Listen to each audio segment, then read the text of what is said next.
मैं हाँफ रहा हूँ, क्योंकि मैं अभी जस्ट ही पहाड़ों को होते हुए घाटों से सीढ़ियों से होकर मैं ऊपर आया।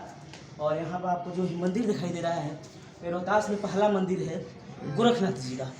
इसके बाद प्रथम इनका मंदिर आप लोग जानते हैं कि गोरखपुर में है, उत्तर प्रदेश में है, गोरखपुर में। लेकिन रोहतास में कहीं की शाहबाद एरिया में शायद पहला मंदिर हो सकता है, और रोहतास में गोरखनाथ जी का पहला मंदिर है। और यहीं से होकर सीढ़ियों का विकसित भी किया जाता है रास्ते का, ताकि लोग शिवरात्रि के दिन लोग वहाँ जल ढारने में उनको कोई समस्या ना हो।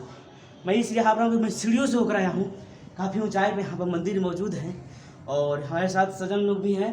तो मतलब ये मंदिर गोरखनाथ बाबा का, क्योंकि यहाँ रोहतास में पहला मंदिर शायद है यहाँ पर।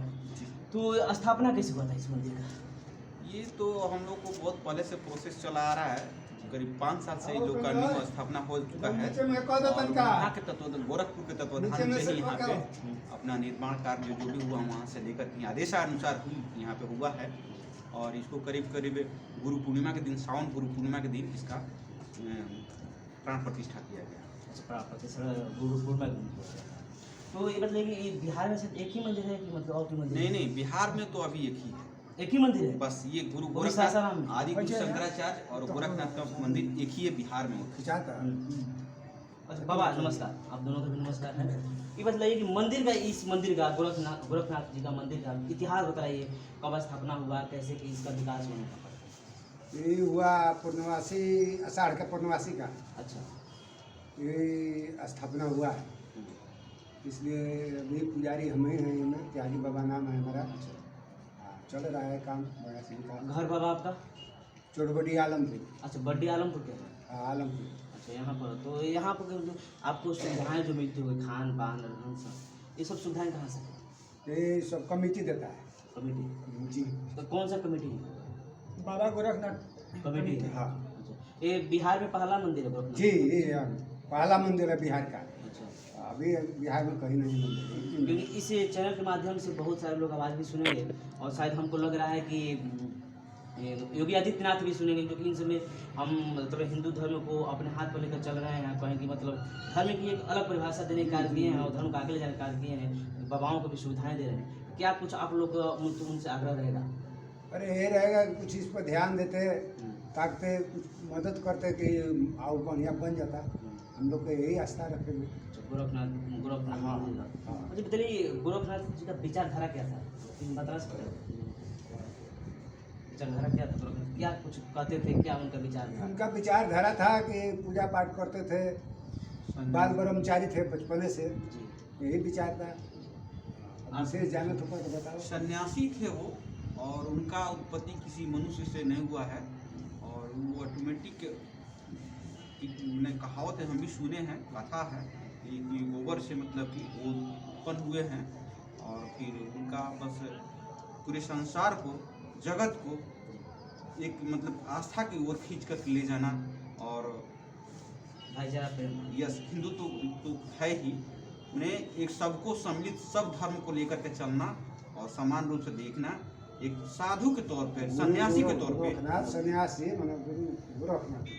गुरु उनके गुरु से मच्छिंदर। हाँ जी है। हाँ, तो कहा जाता है कि हमारे यहाँ जो भी धार्मिक पौराणिक कार्य शुरुआत हम करते हैं, तो गोबर का काफ़ी महत्व है हमारे यहाँ। श्री गणेशाय नमः मतलब कहा जाता है। तो यदि गोबर से उनका जन्म हुआ, तो हम कह सकते हैं कि गणेश जी का और इनका जन्म एक ही यदि किसी से जगह से हुआ है, क्योंकि आज गणेश जी का कोई भी हम रूप स्थापित देखते हैं तो गोबर से ही बनाया जाता है। बिल्कुल सही बात। तो इस पर क्या है?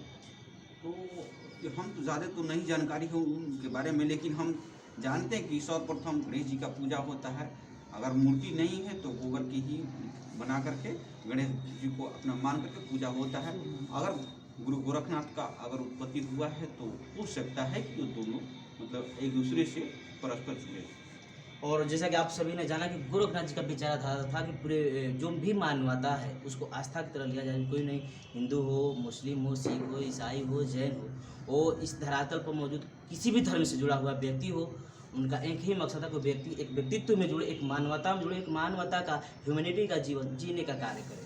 और गोरखनाथ जी का विचारधारा आज कहें कि पूरा भारतवर्ष जानता है, उनके कालानुकर्मों का जानता है, उनके कलाओं को भी जानता है, क्योंकि उनके गुरु भी मच्छिंद्र नाथ जी। तो काफ़ी इन लोग अपने एक कहें कि प्राकृतिक जीवन जिए थे, प्रकृति से ही सीखे थे। जो भी अनुभव था उनके पास वो अनुभव पर चला करते थे। उनके पास कोई ना जादू टोना का वैसा कोई मंत्र नहीं था, क्योंकि बंगाल के भाई हम लोग उनके किस्सा को सुनने का कार्य करते हैं कि किस तरह से बंगाल में उनको बंगालियों के द्वारा उनको घर में एक बंदी बना लिया गया था। तो शायद मच्छिंद्र नाथ को बना दिया गया। तो गोरखनाथ यही गोरखनाथ जी गए थे तो कहते भाग मच्छिंद्र भाग, इसी शब्द को यूज किए थे। क्या कि मच्छिंद्र तुम अपने आप को पहचानो, अपने गुरु को बोले कि मच्छिंद्र तुम अपने आप को पहचानो कि तुम क्या हो। आज तुम इस मतलब स्त्री प्रेम में कहें कि मतलब कि भ्रमित प्रेम में भरमे हुए हो, इसलिए भाग मच्छिंद्र भाग। वाकई से उन्होंने मच्छिंद्र जी को जो अंतरात्मा है जगाने का कोशिश किया और मच्छिंद्र जी को वहाँ से लेकर आए।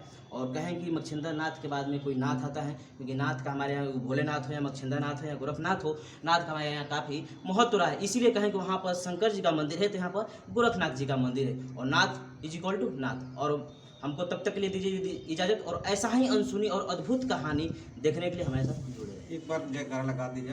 बोलो बोलो गोरखनाथ बाबा की जय।